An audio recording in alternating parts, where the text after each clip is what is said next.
Prime minister Modi ने भारत में COP meeting का प्रस्ताव रखा है।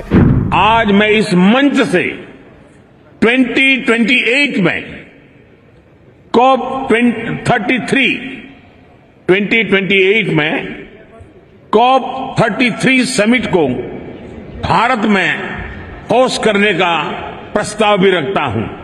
प्राइम मिनिस्टर नरेंद्र मोदी ने जो अनाउंस किया वो ये है कि COP33 इन 2028 इंडिया में करवाई जाएगी। उन्होंने कहा हम होस्ट करेंगे, प्रपोज किया है कि COP33 2028 में इंडिया में होगी। उन्होंने COP33 इंडिया के लिए ऐलान कर दिया है।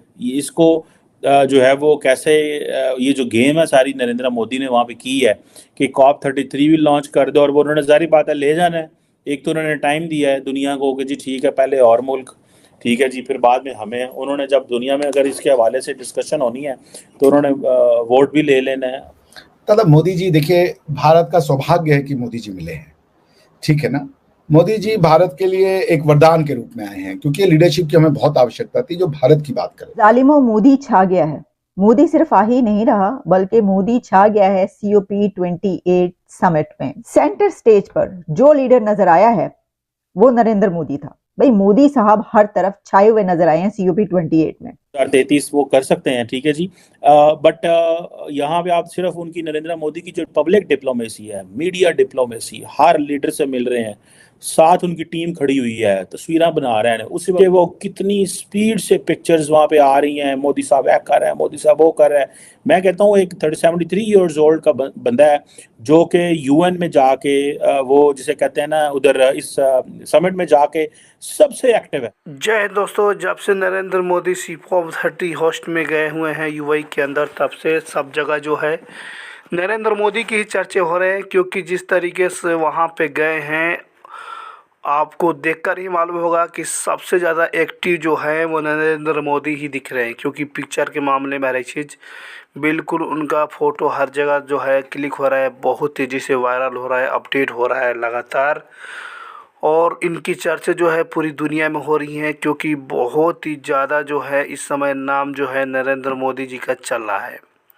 लीडरशिप की बात करें तो पाकिस्तानी बोल रहे हैं कि नरेंद्र मोदी एक ऐसे लीडर है जो भारतीयों को एक वरदान के रूप में मिले हैं। ये पाकिस्तानियों का कहना है, क्योंकि ऐसे लीडर बहुत ही किस्मत वालों को मिलते हैं। पाकिस्तान के जिस तरीके से हालात है, वहाँ की सरकार दिन पर दिन गिरती जा रही है। क्योंकि वहाँ पे जो सरकार संभालने वाला और कोई कार्यकाल चलाने वाला है नहीं। क्योंकि आज तक जब से पाकिस्तान बना है 76 साल हो गया है भारत को आज़ाद हुए और पाकिस्तान को भी आज़ाद हुए, लेकिन अब तक कोई भी प्रधानमंत्री जो है या मुख्यमंत्री 5 साल का कार्यकाल पाकिस्तान में नहीं बिताया है। और साथ ही उन्होंने कह दिया जी कि हम प्रपोज करते हैं कि COP33 जो है वो इंडिया में कराई जाए। अब ये COP28 है ना, ये आप देखिएगा जो COP33 है ये इस तरह इंडिया में होगी कि मुझे लगता है कि प्राइम मिनिस्टर मोदी के दिमाग में ये होगा कि क्योंकि एक तो हम उस वक्त तक जो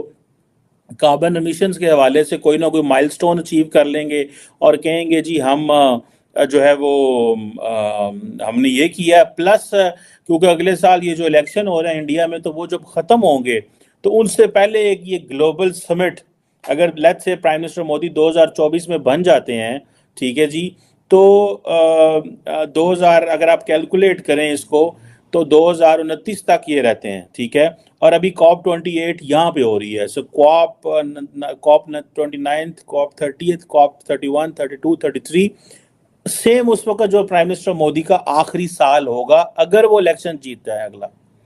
सो वो दुनिया को बताएंगे, इंडिया को बताएंगे, देखो मैं COP33 में सारी इंटरनेशनल कम्युनिटी को लेके तो इंडिया आ गया हूँ, देखो ये मेरी लीडरशिप है। That's how they plan. इस तरह नरेंद्र मोदी प्लान कर रहे हैं। और उन्होंने ये जो वर्ल्ड क्लाइमेट एक्शन समिट है वहाँ मोदी साहब ने एक नई शुरुआत छोड़ दी। देखें दे आर वर्किंग, उनकी टीम काम कर रही है। वो कह रहे हैं जी हम ग्रीन क्रेडिट इनिशिएटिव देंगे ताकि हम कमर्शलाइजेशन और ये जो कार्बन को जो है कमर्शलाइजेशन को बीट कर सकें। जो ग्रीन क्रेडिट इनिशिएटिव है, ठीक है जी, वो कह रहे हैं कि ये इंसेंटिवाइज करेगा ताकि हम एक्शन ले सकें और ये जो कार्बन एमिशन ना हो सके।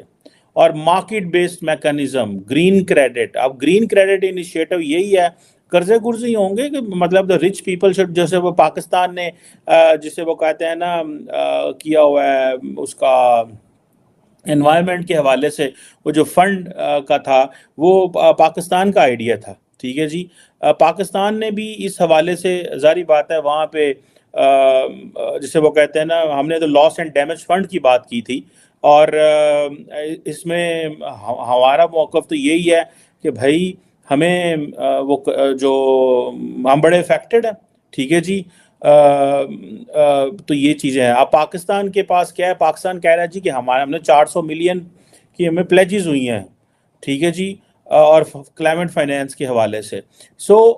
इसमें अगर आप देखें कि नरेंद्र मोदी ने बड़े स्पीडीली और बड़े इफेक्टिवली, ठीक है, वहाँ पे अपना फुटप्रिंट, एक तो यूएई को जो जिसे कहते हैं साढ़े पंजाबी कहते हैं उधार, ये लेन देन होता है, और लेन देन इस तरह किया है कि मोहम्मद बिन जायद को G20 में बुला लिया। उन्होंने क्या किया कि उन्होंने आज के दिन जब सारी लीडरशिप इकट्ठी हुई थी, जब लीडरशिप इकट्ठी हुई थी, तो उसमें उन्होंने एक जिसे वो कहते हैं ना नरेंद्र मोदी को एक एक स्पेशल वो दिया और कहा जी कि वो आके बात करें। और उन्होंने कोई ऐसा दुनिया का लीडर नहीं है जिससे उन्होंने गपशप नहीं की, जफियाँ नहीं डाली। That is how you act, you have to, जिसे वो कहते हैं ना, आपके पास कोई चॉइस नहीं है, ये इंटरनेशनल पॉलिटिक्स है। एक तरफ तो आप ये कह सकते हैं कि भाई नरेंद्र मोदी जो है वो उसके इंडिया इम्पॉर्टेंट है, and there are so many other things you can talk, but you have to जिसे कहते हैं ना, आप इस तरह के फोरम में आपकी जो पब्लिक डिप्लोमेसी है वो बड़ी मैटर करती है। मीडिया आप किस तरह मैनेज कर रहे हैं, वो जो तस्वीरें खींची जा रही हैं, आपको मैनेज करना है, आपने दुनिया को बताना है मैं सबसे ज्यादा एक्टिव बंदा हूँ। और पहले तो जरा मैं बात कर लूं, जरा दो हाथ में करना चाहती हूँ कि ये जो ग्रुप फोटो था, इसके अंदर हमारे प्राइम मिनिस्टर कहाँ थे, काकड़ साहब कहाँ गए? मुझे लगा कि ग्रुप फोटो के वक्त काकड़ साहब कहीं पतली गली से निकल गए हैं, लेकिन फिर वो नजर आ गए, और वो नजर आए सबसे ऊपर बिल्कुल कॉर्नर में। मतलब किसने कॉर्नर किया काकड़ साहब को? इतनी ऊपर बिल्कुल आखिर में किनारे पे जाके खड़े होने की क्या जरूरत थी सर? कहीं किसी मतलब अच्छी जगह पे, कहीं आगे चले, बीच में ही कहीं खड़े हो जाते, नजर तो आते आप। और बड़ी संजीदगी से, वो बड़े ही संजीदा खड़े थे, बिल्कुल लगता है कि जैसे ना बिल्कुल नाराज हुआ कोई बच्चा होता है। लेकिन देखिए, बात यह है कि किसी भी लीडर को वहां पर कहीं पर भी जगह मिले उसको खड़े होना पड़ता है। लेकिन सवाल यह है कि मोदी साहब को बीचों बीच किस तरह जगह मिल गई? मैनू ऐ दसो काकड़ साहब, तुसी क्यों नहीं लब्भी वाली जगह? मतलब आप भी तो भाग के आ जाते और वहां पे खड़े हो जाते। अब जनाब आपको, अच्छा ये ना मुझे लगता है कि इंडिया के प्राइम मिनिस्टर नरेंद्र मोदी साहब की स्ट्रेटेजी है। वो क्या करते हैं कि एक तो ये कि वो बड़े गर्मजोशी से मिलते हैं सबके साथ। अब जो ग्रुप फोटो है उसके अंदर बिल्कुल सेंटर में बीचों बीच जो दो लीडर्स खड़े हैं, वो president of UAE Al Nahyan जो होस्ट थे इसके, और उसके साथ जो है नरेंद्र मोदी साहब खड़े हुए नजर आए। मतलब वो अपनी जगह पर, ये बात अपनी जगह पर है कि उनकी एक हैसियत, और इंडिया जहां पर पहुंच चुका है और जहां पर उन्होंने अपने मुल्क इंडिया को पहुंचा दिया, तो ऑब्वियसली उसी लीडर की फिर बनती है कि वहीं पर वो खड़ा होगा। लेकिन फिर अपनी दोस्तियां भी तो होती हैं, यानी एक तो होती है कि ताल्लुकात, ये भी अपनी जगह पर ठीक है कि आप मिलते जुलते रहते हो, आना जाना रहता हो। लेकिन यूएई और सऊदी अरेबिया तो पाकिस्तान का भी बहुत ज्यादा आना जाना रहता है जनाब। लेकिन देखें हम क्या कर रहे हैं इस वक्त, मैं कंपैरिजन कर रही हूँ एक केयर टेकर प्राइम मिनिस्टर और एक, मतलब कि अब वो दोबारा से मुंतखब होने जा रहे हैं, कब से वो डेकेड्स हो गए उन। जिस तरीके से पाकिस्तानी कंडीशन है, पाकिस्तान का कंडीशन देख करके पूरे पाकिस्तान के लोग जो हैं वो नरेंद्र मोदी को जो है एक दुनिया में सबसे बेस्ट लीडर मानते हैं, क्योंकि जिन तरीके से उनका काम करने का तरीका है, जिस तरीके से उन्होंने इंडिया को बहुत ही आगे ले गया। दुनिया में जो है 5वें नंबर पे जो है इंडिया आ रही है, ये नरेंद्र मोदी की देन है।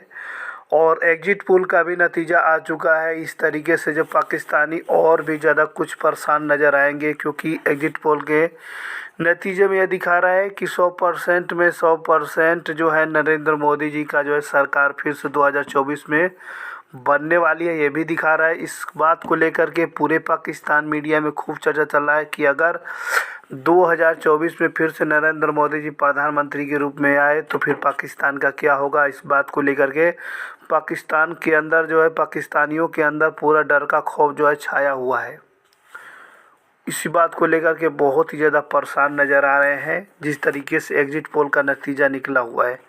ऐसा हो सकता है कि 2-4 सीट कम मिले, लेकिन कंफर्म यही है कि नरेंद्र मोदी की ही सरकार जो है 2024 में फिर देखने को मिलने वाली है। और ये बात को लेकर के पाकिस्तानियों की टेंशन बढ़ चुकी है, क्योंकि पाकिस्तानी नहीं चाहते हैं कि नरेंद्र मोदी की जो है तीसरी कार्यकाल पूरा हो। उन्हें मालूम है कि अगर इस बार जो है 2024 में नरेंद्र मोदी की सरकार आ गई तो भारत 5वें नंबर से जो है दूसरे या पहले नंबर पे आ सकता है। इसी बात का जो है पाकिस्तानियों को डर है, क्योंकि पाकिस्तान की स्थिति तो दिन पर दिन और भी गिरती जा रही है।